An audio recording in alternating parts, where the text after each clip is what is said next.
گبول ایک بلوچ قبیلہ ہے۔ میر جلال خان کے زمانے میں گبول قبیلہ رند میں شامل ہوا۔ سردار میر شائق کی سرداری کے آخری ایام میں بلوچ قبائل رند اور لاشار دو گروہوں میں منقسم ہو گئے، جو 30 سالہ رند و لاشار جنگ میں برسرے پیکار رہے۔ جو بلوچ قبائل رند کے طرفدار ٹھہرے وہ اسی نسبت سے رند کہلائے، اور جنہوں نے لاشاری قبائل کا ساتھ دیا وہ طائفہ لاشار کہلائے۔ گبول قبیلہ کی اکثریت ڈوم کی رندوں کی حلیف تھی۔ ان کا مرکز رند کی سرزمین تھی۔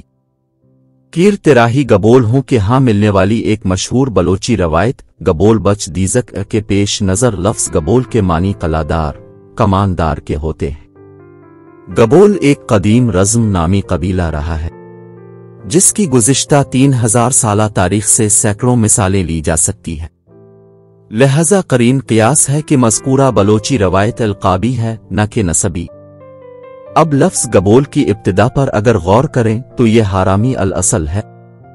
اسم گبول در زبان حارامی عبرانی جنگجو کے معنی رکھتا ہے۔ عرب و غیر عرب مسلم مورخین کی تحقیق ہے کہ نامور مورخین حاشورہ ذرائع کی تائید کرتے ہوئے گبول قبیلہ کو حارامی و قلدانی نسل سے بیان کرتے ہیں۔ حاشوریوں کے بیان کردہ مقامات بالخصوص ریاست گبول کے آثاری قدیمہ 1833 عیسوی تک دریائے دجلہ کے کنارے موجود تھے، جو دریائے دجلہ میں آنے والی طغیانی سے بتدریج منہدم ہوتے چلے گئے۔ گبول قبیلہ کے تاریخی مساکن کا مفصل بیان عرب سیاحوں اور مورخین کی کتابوں میں بھی موجود ہے۔ تینوں ماخذ کے تجزیہ میں جو بات قدرے مشترک معلوم ہوتی ہے وہ یہ ہے کہ گبول قبیلہ حارامی نسل ہے۔ اس تحقیق کا دوسرا پہلو بھی دلچسپی سے خالی نہیں۔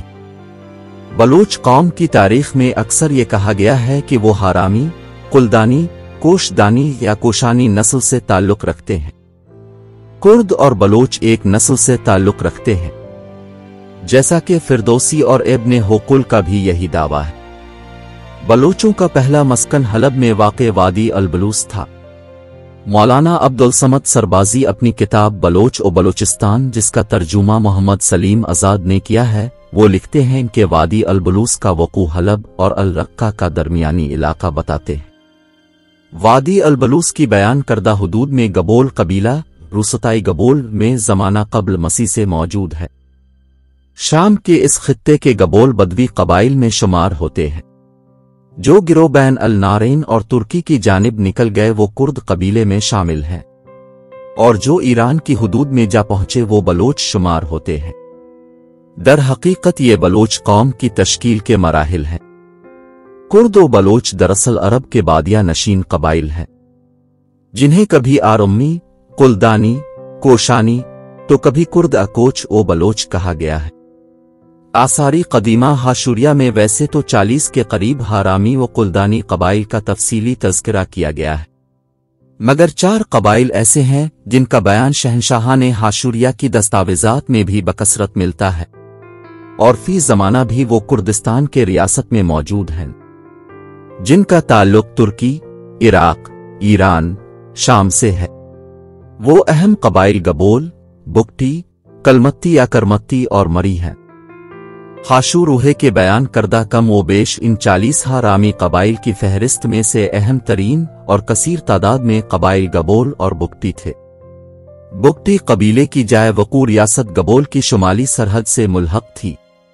دونوں قبائل عراق کے مشہور تکریت کے نواح میں واقع عرفہ میں بھی آباد تھے، اور تاحال ان دونوں طائفوں کے مساکن میں سے ایک کردستان میں دجلہ کے کنارے واقع عرفہ بھی ہے۔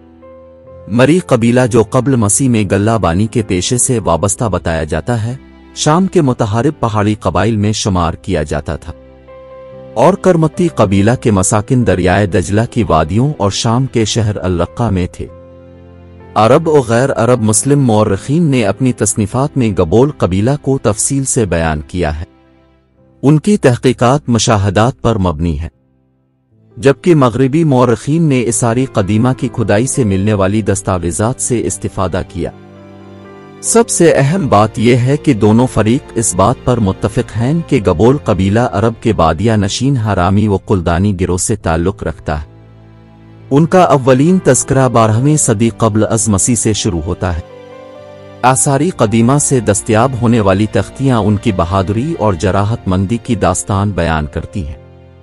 روئے زمین پر وہ ایسے نقش چھوڑ گئے جنہیں کوئی تاریخ نگار اگر نظر انداز کرے تو یہ بلوچ تاریخ کے ساتھ ناانصافی ہوگی۔ دریائے دجلہ کے مشرقی کنارے واقع عراق کی قدیم ریاست گبول اور شام کے شہر حلب کے پاس گبول نامی علاقے کا تذکرہ مشہور عرب مورخین قدامہ ابن جعفر، سومر، ابن رستہ، یعقوبی، یاقوت، ابن حقل، مجید زادہ، ابن عبد المنعم حمیر وغیرہ کی شہرہ آفاق تصنیفات میں بھی موجود ہے۔ بلوچوں کی تاریخ در حقیقت زبانی روایات پر مشتمل تھی، جس پر سب سے پہلے تجسس مزاج انگریز نے قلم اٹھایا۔ اس نے جہاں سے کوئی روایت سنی اسے تاریخ کا حصہ بنا لیا، اس لیے بہت سی ایسی روایات بلوچی تاریخ میں شامل ہو گئیں جو نہ تو حقیقت حال پر مبنی تھیں اور نہ انہیں کوئی تاریخی اہمیت حاصل ہوئی۔